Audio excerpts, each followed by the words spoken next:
નમસ્તે મિત્રો, આજે હું તમારી સાથે ટમેટા વડાની રેસીપી શેર કરીશ।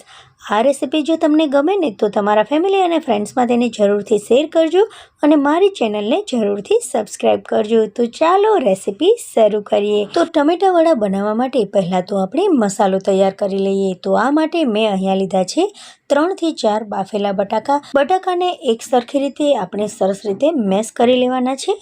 હવે તેમાં થોડાક મસાલા નાખી દઈએ। તો 1 ચમચી આપણે તેમાં તીખાનો ભૂકો નાખી દઈશું, એટલે કે કાળા મરીનો 1 ચમચી જેટલો પાવડર નાખી દઈએ। ધાણા જીરાનો પાવડર નાખી દઈએ 1 ચમચી જેટલો। ગરમ મસાલો અડધી ચમચી જેટલો નાખીએ। ચાટ મસાલો અડધી ચમચી જેટલો નાખીએ।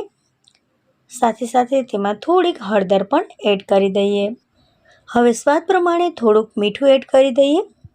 1 ચમચી જેટલી તેમાં ખાંડ એડ કરી દઈએ અને અડધા લીંબુનો રસ એડ કરી દઈએ।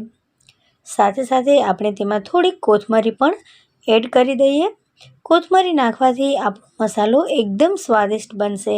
હવે આ બધી વસ્તુઓને આપણે એક સરખી સમાન રીતે મિક્સ કરી દઈએ અને ટમેટા વડા બનાવવા માટે આપણે ટમેટાને તૈયાર કરી લઈએ। તો અહીંયા મેં લીધા છે 4 થી 5 જેટલા ટમેટા। હવે ટમેટાનો આ રીતે ઉપરનો ભાગ આપણે કાઢી નાખીશું અને અંદરનો પલ્પ પણ આપણે કાઢી લેવાનો છે, જેથી તેમાં બટાકાનો મસાલો ભરી શકાય। તો બધો જ પલ્પ આપણે કાઢી અને બટાકાને એકદમ ખાલી કરી નાખવાનું છે। તો આ રીતે પહેલેથી જ આપણે બધા બટાકા આ રીતે પલ્પ કાઢી અને તૈયાર કરીને રાખી દેવાના છે।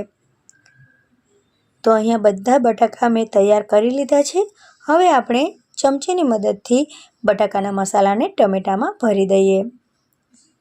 તો અહીંયા આખું ટમેટું ભરાઈ અને તૈયાર થઈ ગયું છે। તો આ રીતે આપણે બધા જ ટમેટા ભરી અને તૈયાર કરી લેશું।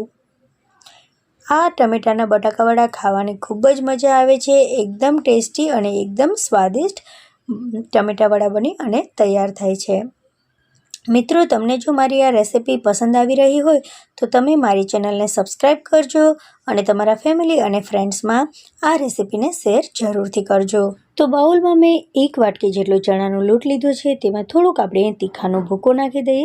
સ્વાદ પ્રમાણે મીઠું, થોડુંક આપણે તેમાં લાલ મરચું પાવડર અને 1/4 ટીસ્પૂનથી પણ ઓછું એટલે કે 1 પિંચ આપણે કુકિંગ સોડા અને તેના ઉપર થોડુંક લીંબુનો રસ નાખી પાણી નાખી અને તેને વિસ્કરની મદદથી સરસ મજાનું મિક્સ કરી લઈએ અને બટાકા વડા બનાવીએ તેવો જ આપણે બેટર તૈયાર કરી લઈએ।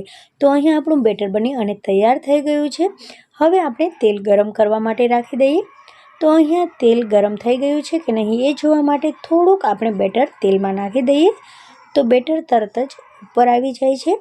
અહીંયા બેટરને થોડીક વાર લાગે છે ઉપર આવતા, તો તેલને હજી આપણે થોડુંક ગરમ થવા માટે રાખી દઈશું। ભરેલા ટમેટાને આપણે બેટરમાં સરસ રીતે આ રીતે રગદોળી અને તેલમાં આપણે નાખી દઈશું। તો આ રીતે જેટલા ટમેટા તમારે તેલમાં સમાય તેટલા નાખી દેવાના। ગેસની ફ્લેમને અહીંયા આપણે લો ટુ મીડિયમ રાખીશું, બહુ વધારે પડતા ગેસને આપણે હાઈ નથી રાખવાનો। હવે આપણે ઉપરથી આ રીતે ટમેટા વડા ઉપર તેલ રેડવાનું છે। ઉપરનો ભાગ થોડોક ક્રિસ્પી થઈ જાય, થોડોક કડક થઈ જાય પછી આપણે તેને પલટાવી લઈશું। તો આ રીતે આપણે બધા જ ટમેટા વડા બનાવી અને તૈયાર કરીશું। તો બધા ટમેટા વડાનો ઉપરનો ભાગ સરસ રીતે ક્રિસ્પી તળાઈ ગયો છે। હવે નીચેનો ભાગ પણ તળાઈ રહ્યો છે। હવે આપણે તેને ઝારામાં કાઢી લઈએ। તો આ રીતે આપણે બધા જ ટમેટા વડા બનાવી અને તૈયાર કરી લેશું। તો બીજો બેચ પણ ટમેટા વડાનો બની અને તૈયાર થઈ ગયો છે ફ્રેન્ડ્સ। તેને પણ આપણે આ રીતે ઉપરથી તેલ થોડુંક સ્પ્રિંકલ કરી દઈશું, જેથી ઉપરનું લેયર થોડુંક કડક થઈ જાય। તો મિત્રો, અહીંયા આપણા ટમેટા વડા બની અને તૈયાર થઈ ગયા છે। એકવાર જરૂરથી ટ્રાય કરજો આ રેસીપી। જો તમને આ રેસીપી બનાવવામાં કોઈ પણ જાતની તકલીફ જણાય તો મને કોમેન્ટમાં જરૂરથી જણાવજો ફ્રેન્ડ્સ। તો અહીંયા આપણા ટમેટા વડા બની અને તૈયાર થઈ ગયા છે।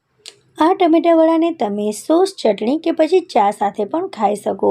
મિત્રો, તમને જો આ રેસીપી ગમી હોય તો મારી ચેનલને સબસ્ક્રાઈબ કરજો અને આ વિડીયોને તમારા ફેમિલી અને ફ્રેન્ડ્સમાં જરૂરથી શેર કરજો। તો મળીએ નવી રેસીપી સાથે, ત્યાં સુધી બાય, ટેક કેર, જય હિન્દ।